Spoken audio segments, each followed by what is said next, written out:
నమస్కారం. ఓం గం గణపతయే నమః. స్వర్ణలక్ష్మి నమస్తే అస్తు. పరబ్రహ్మ స్వరూపిణి రాజ్యం దేహి ధనం దేహి సర్వకామాంచ దేహి మే. అందరికీ స్వర్ణలక్ష్మి అమ్మవారు ఎప్పుడు ప్రతి నిమిషం సంతోషంగా ఉండే విధంగా, చక్కగా నవ్వుతూ ఉండే విధంగా, ఆనందభరితంగా ఉండే విధంగా మనల్ని అందరినీ అనుగ్రహించాలని, అంతేకాకుండా మనందరికీ రాజ్యాధికారం ఉండే విధంగా అనుగ్రహించాలని, అమ్మవారు మనందరికీ సమృద్ధిగా ధనం ఇవ్వాలని, అంతేకాకుండా ప్రతి ఒక్కళ్ళకి వాళ్ళ మనసులో ఉన్న కోరిక తక్షణమే నెరవేర్చే విధంగా అమ్మవారికి మనకు ఆశీర్వాదం ఉండాలని చెప్పేసి కోరుకుంటూ ముందుకెళ్దాం. ఈరోజు మనం చెప్పుకోబోయే విషయం ఏంటంటే, కుజుడు వచ్చేటప్పటికి మిథున రాశిలో ప్రవేశిస్తున్నాడు. ఆగస్టు 2వ తారీఖు నుంచి సెప్టెంబర్ 18 వరకు వాళ్ళు ఆ మిథున రాశిలోనే ఉండటం జరుగుతూ ఉంటుంది. తద్వారా 12 రాశుల వారికి చాలా విషయాల్లో అనేక రకాలైన మార్పులు చేర్పులు వచ్చే అవకాశం ఎక్కువగా ఉంటుంది. కొంతమంది అనుకూలంగా ఉంటుంది, కొంతమందికి వచ్చేటప్పుడు ప్రతికూలంగా ఉంటుంది, కొంతమందికి కొంచెం ఇబ్బంది పెట్టే విధంగా ఉంటుందని తెలుసుకోవాలి. కుజుడు వచ్చేటప్పటికి ధైర్యానికి, పరాక్రమానికి, హీరోయిజానికి సంబంధించిన గ్రహము. కుజుడు వచ్చేటప్పటికి ఎనర్జీ, స్ట్రెంగ్త్, ఇనిషియేటివ్ అనే పనికి ముందుకెళ్ళాలని దానికి సంబంధించిన గ్రహము. యంగర్ బ్రదర్స్ సిస్టర్స్ ఎవరంటే వాళ్ళకి సంబంధించిన గ్రహము. అంతేకాకుండా మోస్ట్ ఇంపార్టెంట్, కుజుడును భూమి పుత్ర అంటారు. అంటే ల్యాండ్స్, ప్రాపర్టీస్, బిల్డింగ్, కన్స్ట్రక్షన్ వీటికి సంబంధించిన గ్రహం. కుజుడు వచ్చేటప్పటికి మిలిటరీ, పోలీస్, సైన్యాధ్యక్షులు ఇలాంటి వాటికి సంబంధించి, వెపన్స్కి సంబంధించిన గ్రహము.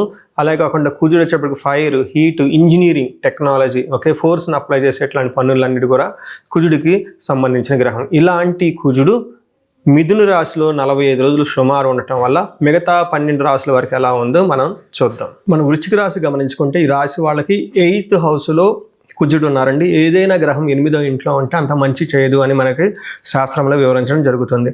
అయితే కుజుడు వీళ్ళకి ఉన్న పొజిషన్తో పాటుగా ఆయన ఉన్న దృష్టి, విశేష దృష్టి కారణంగా మిక్స్డ్ రిజల్ట్ ఉంటుంది. కొన్ని విషయాల్లో బాగుండే అవకాశం కూడా ఎక్కువగా ఉంటుంది. ముఖ్యంగా వీళ్ళకి లాంగివిటీ అంటే ఆయుష్కి సంబంధించిన వ్యవహారంలోనూ, రెండోది సడన్గా అన్ఎక్స్పెక్టెడ్గా కొన్ని సంఘటనలు మన చుట్టూ జరుగుతూ ఉంటాయి, అట్లాంటి జరిగే అవకాశం ఎక్కువగా ఉంటుంది. తర్వాత కొంతమంది తంత్ర జ్ఞానానికి సంబంధించి, తంత్రానికి, హిడెన్ సీక్రెట్స్కి సంబంధించిన విషయాల గురించి ప్రాక్టీస్ చేస్తుంటారు. అలాంటి వాళ్ళకి విషయాలకు చాలా బాగుంటుంది. ఇన్హెరిటెడ్ ప్రాపర్టీస్, వీళ్ళకి జన్మతః పెద్దవాళ్ళ నుంచి వంశపారంపరంగా వచ్చే కొన్ని ఆస్తులు అవన్నీ ఉంటాయి. వీటికి సంబంధించిన వ్యవహారాల్లో కొంచెం ఖచ్చితంగా అయితే తేడా మీకు కనిపిస్తూ ఉంటుంది. రహస్యాలు, ఇప్పటిదాకా మీకు ఏదైనా రహస్యాలు ఉంటే రహస్యాలన్నీ బయటకు వచ్చే అవకాశం ఎక్కువగా ఉంటుంది. మీలో ఏదైనా కనుక చాలా ట్రాన్స్ఫార్మ్ అవ్వాలి, ఏదైనా ఇప్పటిదాకా బ్యాడ్ హ్యాబిట్స్ నుండి వాటి నుంచి మంచి పనులు చేయలేదు అంటే ఇప్పటిదాకా మంచి పనులు చేస్తూ శ్రీరామచంద్రమూర్తిగా ఉన్నవాళ్ళు సడన్గా చెడు అలవాట్లు కూడా లోనే అవకాశం ఎక్కువగా ఉంటుంది. ఇలా ఎక్కువగా ఉండే అవకాశము ఈ యొక్క రాశి వాళ్ళకి ఎక్కువగా కనిపిస్తుంటుంది. అయితే మనకి సంస్కృతంలో ఒక శ్లోకం చెప్తారు. ఇందులో ఏం చెప్తారంటే, ప్రవాస కార్యహాని సాత్ కాసారోగ పీడనం స్థాననాశనం రుణచ్ఛేద అష్టమస్తే ధారాసుతే అంటారు. అంటే ఈ టైంలో ప్రవాసం అంటే ఒక ప్లేస్ నుంచి ఇంకొక ప్లేస్ వెళ్ళే అవకాశం ఎక్కువగా ఉంటుంది. దూర ప్రయాణాలు చేసే అవకాశం ఎక్కువగా ఉంటుంది. అవుట్ ఆఫ్ స్టేషన్ వెళ్ళే అవకాశం ఎక్కువగా ఉంటుంది. అంతేకాకుండా కార్యహాని సాత్, ఏదైనా పని చేస్తే అందులో కార్యం అనేది జయం రాకుండా ఇబ్బంది పడిపోతూ ఉంటారు. కాసారోగ పీడనం, ఎక్కువగా చెస్ట్ కంజెస్టెడ్గా ఉండేసి విపరీతంగా దగ్గు వచ్చే అవకాశం ఎక్కువగా ఉంటుంది. వీటితో పాటుగా స్థాన నాశనం, మీకున్న పొజిషన్లు కానివ్వండి, మీకున్న కీర్తి ప్రతిష్టలో కానీ అనుకున్నంతగా మంచి పేరు రాకుండా ఇబ్బంది పడిపోతూ ఉంటారు. రుణచ్ఛేద అని చెప్తారు. అంటే రుణం, అప్పు, అంటే అప్పులు విపరీతంగా వాళ్ళు వచ్చేసి మీకు ఎవరైనా ఉంటే అప్పులు విపరీతంగా ఇబ్బంది పెట్టే అవకాశం ఎక్కువగా ఉంటుంది. ఇది అంత మంచి పొజిషన్ కాదు. ఎప్పుడైనా డబ్బులు ఇచ్చేవాళ్ళు కానీ డబ్బులు పుచ్చుకునే వాళ్ళు కొంచెం ఆగి కరెక్ట్గా 1-2 సార్లు డాక్యుమెంటేషన్ వెరిఫికేషన్ చేసుకొని చేయాల్సిన పరిస్థితి ఈ 45 డేస్ని గమనించాలి. అయితే ఇందులో ఒక పాజిటివ్ న్యూస్ కూడా ఉందండి. అదేంటంటే, మీకు విపరీతంగా ధనం వచ్చే అవకాశం ఎక్కువగా ఉంటుంది. ధనంతో పాటు విజయము, ఈ యొక్క కుజుడు మీకు కొంచెం ఇబ్బంది పెట్టినప్పటికీ ఫైనల్గా మీకు సక్సెస్ని, ధనాన్ని ఇచ్చే అవకాశం చాలా ఎక్కువగా ఉందని గమనించుకోవాలి. మనం ఈ రాశి వారికి పరిహారాలు చూసుకుంటే, ఇందులో పరిహారాలు 2-3 రకాలుగా చెప్తానండి. ఒకటి సెల్ఫ్ రెమెడీస్, మీరు చెప్పుకునే పరిహారాలు చెప్తాను. రెండో పరిహారం మీరు గమనించుకుంటే, ఈ యొక్క శ్రావణ మాసాన్ని దృష్టిలో పెట్టుకొని ఈ శ్రావణ మాసాన్ని ఎలా సద్వినియోగం చేసుకోవాలో దాని గురించి పరిహారాలు చెప్తాను. తర్వాత విశేష పరిహారాలు ఉన్నట్టు మీ యొక్క ఇండివిడ్యువల్ జాతకానికి సంబంధించిన పరిహారాలు ఇలా 3 లెవెల్లో పరిహారాలు చెప్తాను. ఫస్ట్ ఏంటంటే మనకు శ్రావణ మాసం వస్తుంది కాబట్టి ఈ శ్రావణ మాసాన్ని మనం సద్వినియోగం చేసుకునే విధంగా స్వర్ణలక్ష్మి విశేష హోమం అనేది ఒక హోమం జరుగుతూ ఉంటుంది. ఎవరైనా గనక అది నా సమక్షంలో జరుగుతూ ఉంటుంది.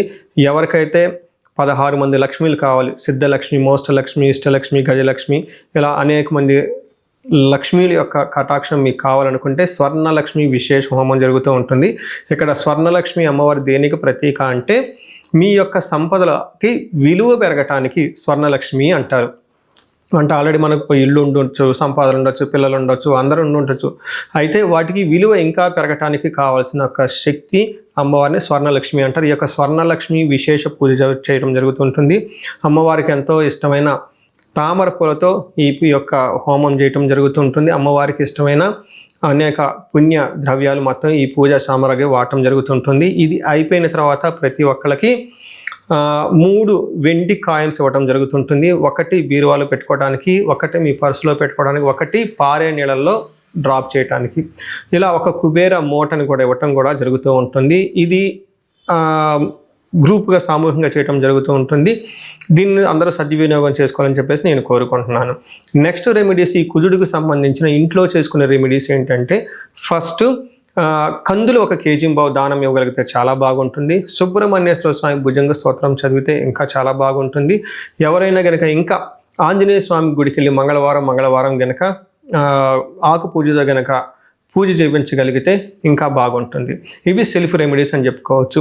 విశేష రెమెడీస్ అన్ని కొన్ని ఉంటాయి. ఇవేంటంటే మీ యొక్క ఇండివిడ్యువల్గా జాతకంలో ఏదైనా గనక దోషాలున్నా, గ్రహశాంతులున్నా అవి ఒకసారి జాతక చక్రం చూపించుకుంటే బాగుంటుంది. ముఖ్యంగా ఎవరి వయసు అయితే 40 సంవత్సరాలు +or-5 years అంటే 35 to 45, 50 ఈ రేంజ్లో ఉండి సక్సెస్ఫుల్గా 10 years ట్రాక్ రికార్డ్, ఎడ్యుకేషన్ ఉండి, ప్రొఫెషనల్ ట్రాక్ రికార్డ్ ఉండి, అంతా బాగుండి ఎక్కడో కనుక లైఫ్లో మీకు ఆగిపోయారన్న ఒక ఫీలింగ్ వచ్చేసి ఉంటే దానికి కారణం మీకున్న శాపాలు యాక్టివేట్ అయ్యి ఉంటాయని గమనించుకోండి.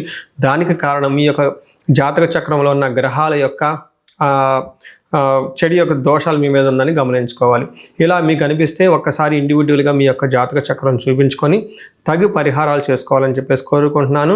అందరూ ఇప్పుడు విధంగా స్వర్ణలక్ష్మి విశేష హోమంతో పాటు హెల్త్ బాగా లేకపోతే మృత్యుంజయ హోమము, ఆయుష హోమం చేయించుకోవటం, భార్యాభర్తలకు అన్యోన్య దాంపత్య పాశుపత హోమం చేయించుకోవటం, ఎలాంటి పరిష్కారాలకైనా సరే రాహువుకి సంబంధించిన ఇలాంటివి ఉంటే చండీ హోమం చేయించుకోవటం చాలా ముఖ్యం అని చెప్పేసి నేను కోరుకుంటున్నాను. మీ అందరికీ అష్టైశ్వర్యాలు కలగాలని, భోగభాగ్యాలు కలగాలని చెప్పేసి నేను కోరుకుంటున్నాను. నమస్కారం. మనం ఈ రాశి వారికి పరిహారాలు చూసుకుంటే ఇందులో పరిహారాలు 2-3 రకాలుగా చెప్తానండి. ఒకటి సెల్ఫ్ రెమెడీస్, మీరు చెప్పుకునే పరిహారాలు చెప్తాను.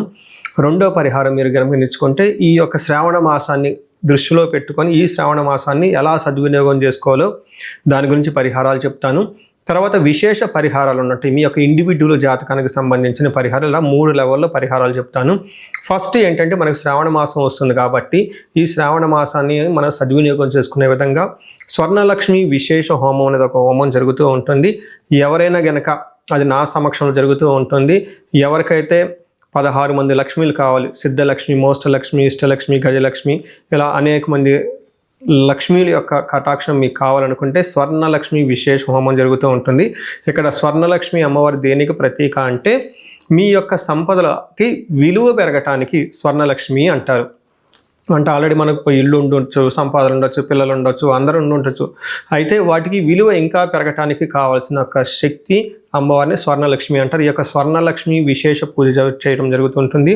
అమ్మవారికి ఎంతో ఇష్టమైన తామర పూలతో ఈ యొక్క హోమం చేయటం జరుగుతుంటుంది. అమ్మవారికి ఇష్టమైన అనేక పుణ్య ద్రవ్యాలు మొత్తం ఈ పూజా సామగ్రి వాడటం జరుగుతుంటుంది. ఇది అయిపోయిన తర్వాత ప్రతి ఒక్కరికి 3 వెండి కాయిన్స్ ఇవ్వడం జరుగుతుంటుంది. ఒకటి బీరువాలో పెట్టుకోవడానికి, ఒకటి మీ పర్సులో పెట్టుకోవడానికి, ఒకటి పారే నీళ్ళల్లో డ్రాప్ చేయడానికి, ఇలా ఒక కుబేర మూటని కూడా ఇవ్వటం కూడా జరుగుతూ ఉంటుంది. ఇది గ్రూప్గా సామూహికంగా చేయడం జరుగుతూ ఉంటుంది. దీన్ని అందరూ సద్వినియోగం చేసుకోవాలని చెప్పేసి నేను కోరుకుంటున్నాను. నెక్స్ట్ రెమెడీస్, ఈ కుజుడికి సంబంధించిన ఇంట్లో చేసుకునే రెమెడీస్ ఏంటంటే ఫస్ట్ కందులు 1 kg దానం ఇవ్వగలిగితే చాలా బాగుంటుంది. సుబ్రహ్మణ్యేశ్వర స్వామి భుజంగ స్తోత్రం చదివితే ఇంకా చాలా బాగుంటుంది. ఎవరైనా గనక ఇంకా ఆంజనేయ స్వామి గుడికి వెళ్ళి మంగళవారం గనక ఆకు పూజతో గనక పూజ చేయించగలిగితే ఇంకా బాగుంటుంది. ఇవి సెల్ఫ్ రెమెడీస్ అని చెప్పుకోవచ్చు. విశేష రెమెడీస్ అన్ని కొన్ని ఉంటాయి. ఇవేంటంటే మీ యొక్క ఇండివిడ్యువల్గా జాతకంలో ఏదైనా గనక దోషాలున్నా, గ్రహశాంతులున్నా అవి ఒకసారి జాతక చక్రం చూపించుకుంటే బాగుంటుంది. ముఖ్యంగా ఎవరి వయసు అయితే 40 సంవత్సరాలు +or-5 ఇయర్స్ అంటే 35 to 45, 50 ఈ రేంజ్లో ఉండి సక్సెస్ఫుల్గా 10 years ట్రాక్ రికార్డ్, ఎడ్యుకేషన్ ఉండి, ప్రొఫెషనల్ ట్రాక్ రికార్డ్ ఉండి, అంతా బాగుండి ఎక్కడో కనుక లైఫ్లో మీకు ఆగిపోయారన్న ఒక ఫీలింగ్ వచ్చేసి ఉంటే దానికి కారణం మీకున్న శాపాలు యాక్టివేట్ అయ్యి ఉంటాయని గమనించుకోండి. దానికి కారణం మీ యొక్క జాతక చక్రంలో ఉన్న గ్రహాల యొక్క చెడు యొక్క దోషాలు మీ మీద ఉందని గమనించుకోవాలి. ఇలా మీకు అనిపిస్తే ఒక్కసారి ఇండివిజువల్గా మీ యొక్క జాతక చక్రం చూపించుకొని తగు పరిహారాలు చేసుకోవాలని చెప్పేసి కోరుకుంటున్నాను.